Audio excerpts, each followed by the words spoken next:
अस्सलाम वालेकुम वरहमतुल्लाहि वबरकातुहू। अज़ीज़ तलबा किराम, उम्मीद है आप खैरियत से होंगे। आपको मदरसा.pk में खुश आमदीद। बिस्मिल्लाहिर्रहमानिर्रहीम। इस्लाम और जदीद सियासी माशरती अफकार, जो कि M.A. इस्लामियात का पर्चा है, जिसका सबक नंबर 43 आज हम ज़ेर बहस लेकर आएंगे।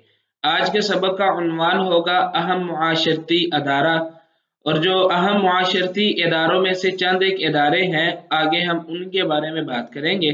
तो आज के सबक में हम इदारा जो रियासत के नाम से कहलाता है उसके बारे में गुफ्तगू करेंगे और उसके मुतालिक चंद एक चीज़ें सीखने की और समझने की कोशिश करेंगे।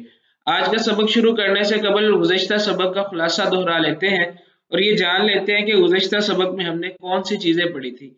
गुज़श्ता सबक में हमने इस्लामी सकाफत की खुसूसियात, इस उन्वान के तहत चंद एक खुसूसियात जानने की कोशिश की। गुज़श्ता सबक में हमने वहदत रब्बानी, रिसालत, जवाबदही का तसव्वुर, अज़मत इंसानी, तख्लीक मसावात और तक़वा वगैरह और इसके अलावा जो दीगर इस्लामी सकाफत की खुसूसियात हैं वो जानने की और समझने की कोशिश की। आज के सबक में जो चीज़ें हम पढ़ेंगे उसका उन्वान होगा अहम मुआशरती इदारे, और अहम मुआशरती इदारों में से एक अहम इदारा जो रियासत कहलाता है उसके मुतालिक चंद एक चीज़ें समझेंगे। आज के सबक में सबसे पहले रियासत का माना और मफ़हूम समझने की कोशिश करेंगे, फिर रियासत की तारीफ़ात जानने की कोशिश करेंगे, तीसरे नंबर पर रियासत की ज़रूरत पेश क्यों आई ये समझेंगे, और चौथे नंबर पर रियासत का इर्तिक़ा कैसे हुआ ये जानने की कोशिश करेंगे, और सबसे आखिर पे रियासत के वजूद के मुतालिक जो मुख्तलिफ नज़रियात हैं वो समझने की और जानने की कोशिश करेंगे। किराम, अगर हम बात रियासत का माना और मफ़हूम की करें तो रियासत की इस्तिलाह जो है ये अरबी ज़ुबान के लफ्ज़ रईस से अखज़ की गई है, जिसका माना सरदार या सरबराह होता है।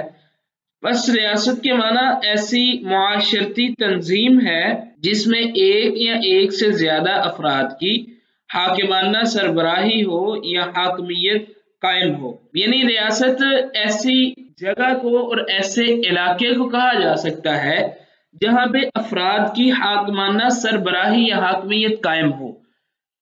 कोई भी ऐसा इलाका हो, वो उसका रकबा कम हो, ज्यादा हो, या वो किसी हुकूमत के मातहत भी हो, तब भी वो रियासत कहलाएगा जब उसमें उस इलाके की सरबराही अपने फैसले खुद करने वाली हो। जैसा कि कई ममालिक ऐसे हैं जहाँ पे रियासतें अलग अलग हैं, मेन हुकूमत एक है लेकिन नीचे रियासतें अलग अलग हैं। अंग्रेजी जुबान में इसके लिए जो इस्तिलाह इस्तेमाल की जाती है उसको स्टेट कहते हैं। इसी तरह सियासी तौर पर एक मुनज़्ज़म मिल्लत जो कमोबेश आज़ाद हो और उसके कब्ज़े तसर्रुफ में एक मुस्तकिल और मुअय्यन इलाका होता है, लेकिन वफाकी जमहूरिया का कोई हिस्सा इसके झैल में नहीं आता। अब इस तारीफ को खूब समझ लें कि एक बड़ा मुल्क है और उस मुल्क के छोटे छोटे सूबे हैं या छोटी छोटी रियासतें हैं। अब जो मेन हुकूमत होगी वो वफाकी हुकूमत होगी, और जो दूसरी छोटी छोटी रियासतें हैं उनकी अपनी हुकूमत होती है।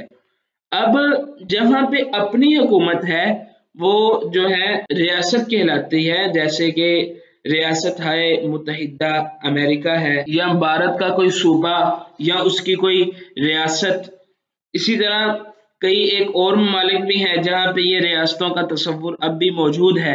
वफाक में शामिल रियासतें जो होती हैं वो अंदरूनी मामलात में खुद मुख्तार होती हैं, यानी बड़ी हुकूमत के ज़ैल में जो रियासतें बनेगी वो अपने अंदरूनी मामलात में अपने सूबे के इख्तियारात के हवाले से आज़ाद हैं, जबकि बैरूनी मामलात जो होते हैं जैसे कि करेंसी है, दिफा वगैरह, या मरकजी और वफाक का कंट्रोल, ये जो आला हुकूमत होती है ये उसके स्पुर्द होता है। तो इस एतबार से रियासत का मफहूम जो है ये ऐसा खिता या ऐसा इलाका जहाँ पे एक अलग से हुकूमत कायम हो और अफराद की हाकमियत हो, वो रियासत कहलाता है। अब आगे हम रियासत की तारीफ देख लेते हैं। रियासत की तारीफ कई मुफक्किरीन ने अपने अंदाज से की है। हम उनमें से 3 तारीफात जो हैं वो देख लेते हैं। सबसे पहले नंबर पर हम देखते हैं अमेरिकी प्रोफेसर बर्जीस जो है वो रियासत के हवाले से लिखता है कि रियासत बनी नौ इंसान का एक ऐसा ग्रोह है जिसे मुनज़्ज़म वहदत के तौर पर पहचाना जाता है। अब इस तारीफ के मुताबिक उन्होंने रियासत उस जगह को और उस इलाके को करार दिया है कि जहाँ पे अफराद की हुकूमत कायम हो या ना हो, लेकिन अफराद का एक ऐसा ग्रोह मौजूद है जो मुनज़्ज़म अकीदे का हामिल है। मिसाल के तौर पर एक मुल्क है, इस तारीफ के मुताबिक ये वजाहत बनती है कि एक मुल्क है, उसकी हुकूमत और है, लेकिन उस मुल्क के एक खित्ते में कुछ लोग ऐसे हैं जिनका अकीदा, रस्म व रिवाज और अकायद उस मुल्क के बाकी लोगों से अलग हैं। तो जिस खित्ते में वो रह रहे हैं, इस तारीफ के मुताबिक वो खित्ता एक अलग रियासत कहलाने का हकदार है। दूसरी तारीफ जो है वो अरस्तु के नज़दीक हम देखते हैं कि अरस्तु क्या कहता है। अरस्तु के नज़दीक रियासत मुख्तलिफ अंजमनों की मजमूई शक्ल है। मुख्तलिफ अंजमनें फ़र्द की फलाह व बहबूद के लिए वजूद में आती हैं और फ़र्द की खुशहाली में नुमायां किरदार अदा करती हैं। अब इस तारीफ के मुताबिक रियासत को अंजमन जो लोगों की फलाह व बहबूद के लिए बनाई जाती है, उसकी जो मजमूई शक्ल होती है वो रियासत है अरस्तु के नज़दीक। अब पीछे कॉन्सेप्ट क्या है इस तारीफ के, वो कुछ यूं बनता है कि जो अंजुमनें होती हैं वो इंसान की फलाह व बहबूद के लिए नुमायां किरदार अदा करती हैं। तो क्योंकि रियासत इन सब अंजुमनों में से अफजल, अहम और सबसे ज्यादा जरूरी अंजुमन है, इससे बनिस्बत और अंजुमनों के बहुत से ही अहम फराइज अदा करती है, तो लिहाजा जब सारी अंजुमनें जमा हो जाती हैं तो वो भी एक रियासत कहलाने की हकदार है। अब तीसरे नंबर पर हम तारीफ देख लेते हैं सालमंड के नजदीक क्या है। सालमंड इसकी तारीफ कुछ यूं करता है, इंसानी मुआशरा जो एक मखसूस खित्ते अर्ज पर बज़ौर ताकत अमन सुकून और इंसाफ की खातिर रिहाइश पजीर हो, रियासत कहलाता है। अब सालमंड ने भी तारीफ में ये नुक्ता बयान किया है कि एक मखसूस खिता जो बज़ौर ताकत यानी उसके रहने वाले जो हैं अपनी ताकत के जरिए अमन सुकून और इंसाफ की खातिर रिहाइश पजीर हैं, तो वो खिता रियासत कहलाने का हकदार है। इसी तरह कई एक तारीफात हैं, जैसे कि लास्की ने भी तारीफ की, इमाम गज़ाली रहिमहुल्लाह ने भी तारीफ की। इमाम गज़ाली रहिमहुल्लाह तो लिखते हैं कि इंसान जिंदगी बसर करने के लिए हर फर्द को 4 बुनियादी चीज़ों की ज़रूरत होती है: खुराक, लिबास, रहाइश और बाहमी रवाबित। इनके हसूल के लिए एक दूसरे के ताउन की ज़रूरत पेश आती है। ये चारों अनासर रियासत की असास बनते हैं। इस तरह एक खित्ते अर्ज़ के रहने वाले अफराद मखसूस रियासत को जन्म देते हैं। और इसकी अगर हम जामे तरीन जो तारीफ है वो करें तो ये तारीफ ये बनती है, रियासत उन अफराद का मजमुआ है जो एक ऐसी हुकूमत के ताबे हैं जो बजाते खुद बराह रास्त किसी दूसरे इक़्तिदार के मातहत नहीं होती। इस तरह हम एक जिला को इस जुमरा से खारिज कर सकते हैं क्योंकि इसमें महज एक तरह की मकामी हुकूमत होती है जो मरकजी हुकूमत के इक़्तिदार के मातहत होती है। बहरहाल एक ऐसी कौम को जो बाज़ पहलुओं के एतबार से खुद मुख्तार हो, खास सब पहलुओं में ना भी हो, इस जुमरा से खारिज नहीं किया जा सकता। तो तलबाए किराम, रियासत की जो तारीफ बनती है वो यही है कि जहाँ पे चंद एक अफराद का मजमुआ मिल के एक हुकूमत और हाकमियत कायम हो, वो रियासत कहलाती है। आगे हम देखते हैं कि रियासत की ज़रूरत क्यों पेश आई।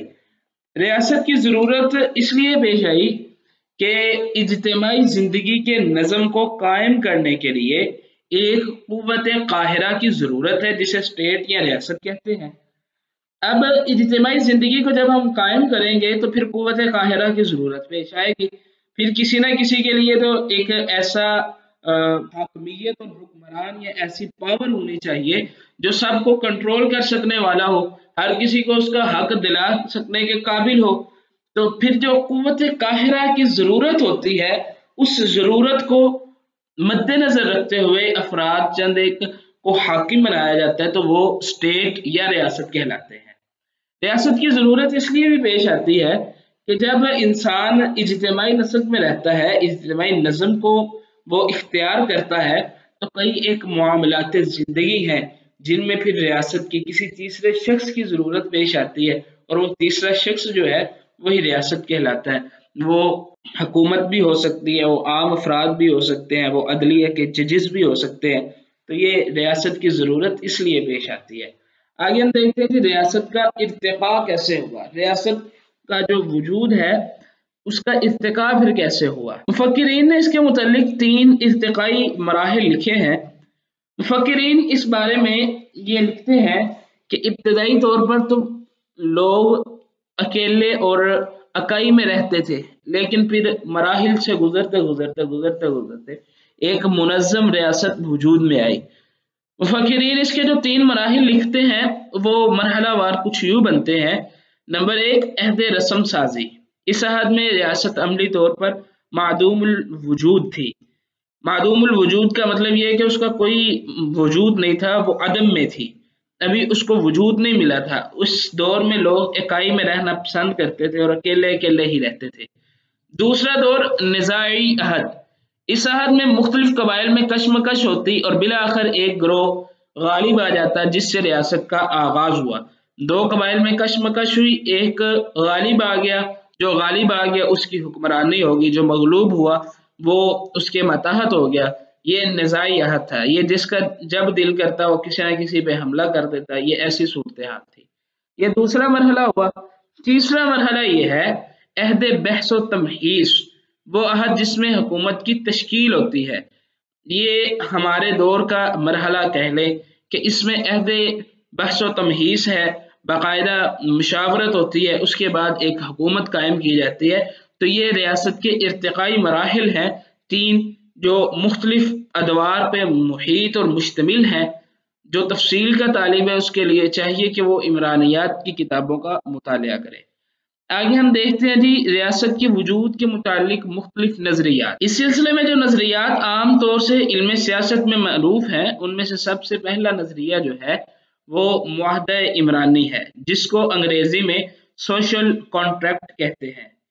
سوشل کانٹریکٹ جو ہے اس کی تعریف ہم یوں کر سکتے ہیں کہ مملکت کے قیام سے پہلے طاقتور کمزوروں پر زیادتیاں کرتا تھا، جس کی وجہ سے آئے دن جھگڑے اور فسادات پیدا ہوتے تھے۔ اس مسلسل خلفشار سے انسان عاجز آ گیا اور اس سے نجات حاصل کرنے کی غرض سے ہر شخص نے اپنی مرضی سے اپنے حقوق کا ایک حصہ ایک مرکزی قوت کے سپرد کر دیا۔ سوشل کانٹریکٹ کچھ یوں ہے کہ تمام انسان پھر مل جل کر رہنے لگے، ایک آپس میں ایک معاہدہ ہو چکا۔ دوسرا نظریہ جو ہے وہ نظریہ قوت ہے۔ نظریہ قوت سے مراد یہ ہے کہ جو ریاست وجود میں آتی ہے، جو طاقتور ہوتا وہ اپنے طاقت کے زور پہ غلبہ حاصل کر لیتا ہے۔ جیسے ہم نے دوسرا دور پڑھا نزاعی عہد، تو یہ نظریہ قوت ہے، یعنی لوگ آپس میں جھگڑتے اور جنگوں کی شکل میں یہ جب ایک دوسرے پر غالب آ جاتے تو ایک دوسرے کا حکمران بن جاتا، یہ نزاعی عہد ہے۔ اور تیسرا جو نظریہ ہے وہ نظریہ پدرسری یا مادر سری نظریہ کہلاتا ہے۔ اس تیسرے نظریہ یہ ہے کہ ریاست کی اصل بنیاد خاندان سے چلتی ہے، ہر خاندان کا ایک سربراہ ہوتا ہے اور اس خاندان کا حاکم ہے، پھر کئی خاندان مل کر ایک قبیلہ بنا لیتے ہیں اور کسی کو اس کا سربراہ بنا دیتے ہیں، اور کئی قبیلے مل کر ایک ریاست کی بنیاد ڈال دیتے ہیں اور اپنے میں سے کسی کو حاکم بنا لیتے ہیں۔ یہ 3 نظریات عموماً مشہور ہیں، اس لیے ہم نے 3 کا ہی انتخاب کیا۔ آگے ہم اپنے آج کے سبق کا خلاصہ دیکھ لیتے ہیں۔ آج کے سبق میں جو چیزیں ہم نے پڑھی اس کا مختصراً خلاصہ یہ ہے کہ اہم معاشرتی ادارے میں سے ہم نے ریاست کے متعلق جاننے کی کوشش کی۔ سب سے پہلے ہم نے ریاست کا معنی اور مفہوم سمجھنے کی کوشش کی، پھر ریاست کی تعریفات کو جانا، تیسرے نمبر پر ریاست کا ارتقاء کیسے ہوا وہ جاننے کی کوشش کی، اور آخر پہ ریاست کے وجود کے متعلق جو مختلف نظریات ہیں وہ جاننے کی کوشش کی۔ اگلے سبق میں انشاءاللہ العزیز ہم پڑھیں گے اہم معاشرتی ادارہ ریاست، یعنی اسی سبق کا جو بقیہ حصہ ہے اس میں ہم پڑھیں گے ریاست کے لازمی عناصر کیا ہے، نمبر 2 ریاست کی خصوصیات کیا ہے، نمبر 3 ریاست کے فرائض کیا ہیں، یہ ہم جاننے کی اور سمجھنے کی کوشش کریں گے۔ تب تک آپ یہ سوال حل کریں۔ سوال یہ ہے ریاست کے ارتقائی مراحل بیان کریں اور ان کی تفصیل کے متعلق جاننے کی کوشش کریں۔ تب تک کے لیے اللہ حافظ، اپنا خیال رکھیے گا۔